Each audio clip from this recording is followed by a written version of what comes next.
अहो ती आपल्या प्रेमाचा प्रेम पाहून त्यांनी मग्न झालेले आहेत वाजवण्याला. आईचा जोर हो. त्या प्रेमाच्या आईचा भोसडा काय झालं? अगं इथं माझी सारड निघाली कसं अहो हे आपल्या प्रेमाचे भास आहेत. भास आहेत भास. असं कुठवर होतील बस अगं आपल्या प्रेमात होते त्या भासावरच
तुझ्या प्रेमानं आमचं मन तृप्त झालं. मनापासून गायली आज. अहो धनी महाराज काय सांगायचं तुम्हाला. काय झालं आता? अहो माझं लहानपणी माझ्या आई बाप्पाने लग्न लावून दिलेलं आणि तो नवरा माझा आता मला न्यायला आलेला आहे. अरे बापरे, म्हणजे तू न्यायला आलाय? हो. तू जाणार नाही, मला त्याच्यासोबत जायचं नाही. माझं प्रेम तुमच्यावर आहे. आता सगळं खरं, तुझं प्रेम माझ्यावर आहे, पण करायचं काय आता? तो पडला राजकुमार, मी एक असा फकीर, मी त्याच्याशी काय करू शकतो?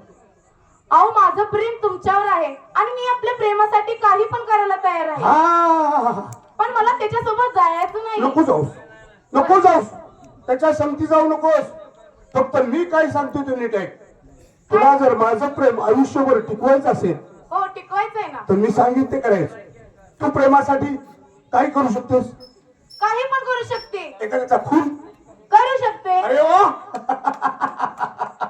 मग मी सांगतो तसंच कर.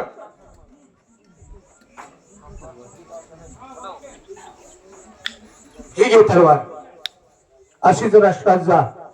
तुझ्या राजमहालामध्ये महालामध्ये तुझा पती, तुझा नवरा झोपला असेल, जाऊन त्याला एक घाव 2 तुकडे कर. तुझ्या नवऱ्याचा खून कर आणि ही संशय त्याच्या रक्तात भरलेली मला दाखवाया. महाराज, मी आपल्या प्रेमासाठी माझ्याच नवऱ्याचा खून करू हे मला काही योग्य वाटत नाहीये. अगं लक्ष्मी, नवऱ्याचं डोरलं गळ्यात घातलेस, कंपाळाला नवऱ्याचं कुंकू लावलेस, परंतु प्रेम माझ्याशी आणि हे माझं प्रेम जर तुला टिकवायचं असेल तर हे कपाळाचं कुंकू पुस, घातलेलं डोरलं काढून टाक आणि नवऱ्याचा खून करून माझ्याजवळ ये, तेव्हा मी समजेन की खरोखर तू माझ्यावर प्रेम करतेस म्हणून. जा. ठीक आहे महाराज, आपलं प्रेम मिळवण्यासाठी मला जर हे करावं लागत असेल हा. ना तर मी हे करायला सुद्धा तयार आहे. वेळ गाऊ नकोस, चांगल्या कामाला वेळ लावायचा नसतो. ताबडतोब जा आणि तुझ्या नवऱ्याचा खून करून तलवारीला रक्त लावलेलं मला दाखवायला आलं. बर. जा. बस. आतापर्यंत आम्ही फकीर होतो, इथून पुढे आम्ही राजा होणार. हे राज्य आमचं. एकदा तिच्या नवऱ्याला मारला की हिच्याशी लग्न आम्ही करणार आणि राष्ट्राचे राजे आम्ही होणार म्हणजे झालं. खरोखरच इतक्या दिवस झालं त्या वाड्याच्या बाहेर एक कोणतीही परिस्थिती पडली नाही, परंतु आज त्या वाड्यातून एक परिस्थिती ही बाहेर पडलेली आहे. म्हणून तिला पाठलाग केला.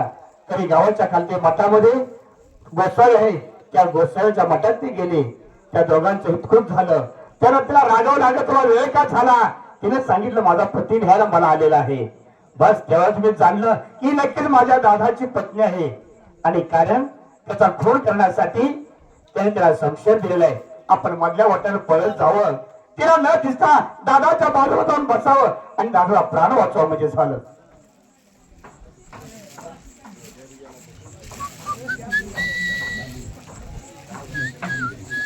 महाराजांनी जसं सांगितलंय तसंच मला केलं पाहिजे.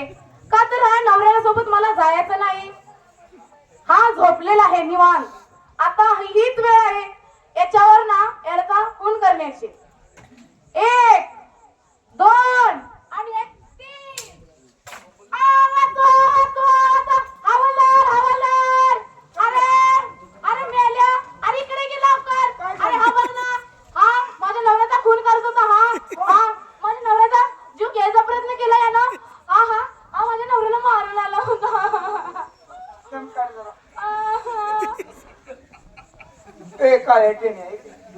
अरे हा ना माझ्या नवऱ्याचा खून करत होता. मी याला धरलं आणि तुला हाक मारली. तू किती सासूकाच माहित आहे अरे मी खरं सांगते, माझ्या नवऱ्याचा खून. गप्पा की वा खून करा आणि हे बी झोपलं जाऊन.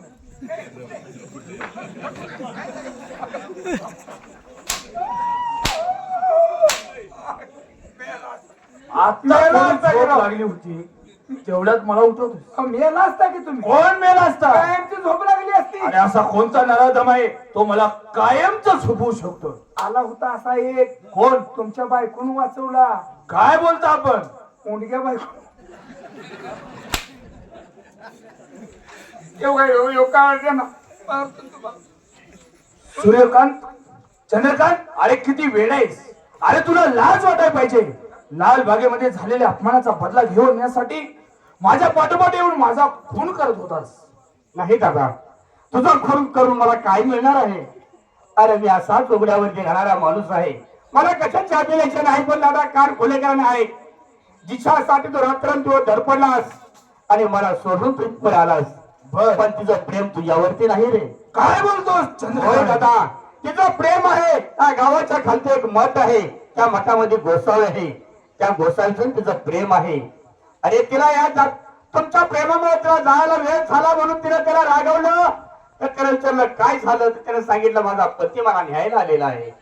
त्याच वेळा त्याची तळ पाहायच्या मस्तकाला गेली आणि त्याने म्हटलं अगं तू मला आतापर्यंत काय सांगितलं नाही. अगं तुझ्यासाठी मी माझं 24 वर्षाचं असताना अमरत्व मी सोडलेलं आहे. आणि आज तू सांगतेस पती येणार. दोघांना रागाच्या भरात त्याला सांगितलं जर माझं प्रेम टेकवायचं असेल तर तुझ्या नवऱ्याचा खून कर. ती त्याला तयार झाली आणि त्याने संशय तिच्या हातात दिली. हे सर्व मी तुला पाठलाग करत त्या ह्याच्यापर्यंत गेलो, मठापर्यंत. सर्व ऐकलं आणि मधल्या वाटेवर धावत पळत आलो आणि तुमच्या बाजूला कादावर बसलो. 1 2 3 म्हणून ती खून करणार तर विजय संशयाला संशय भिडवली. तीच बोंबलली आणि सांगितलं की तुमचा खून करण्यासाठी मिळालेला आहे. तेव्हा तुम्हाला हे जर खरं आणि खोटं तपासायचं असेल तर गावाच्या खालती मठ आहे, त्या गोसाव्याला घेऊन या आणि प्रत्यक्षात तुम्ही पा हातच्या कंगणाला अडसा कशा लावाय. ठीक आहे चंद्रकांत. हवलदार, बोला महाराज. गावाच्या बाहेर एक मठ आहे, त्या मठामध्ये एक गोसावी राहतो. तिथं आहे गोसावी. गोसावी आहे. त्याला ताबडतोब या दरबार मध्ये घेऊन या म्हणजे झालं. त्याच्या आईला तर घोडा का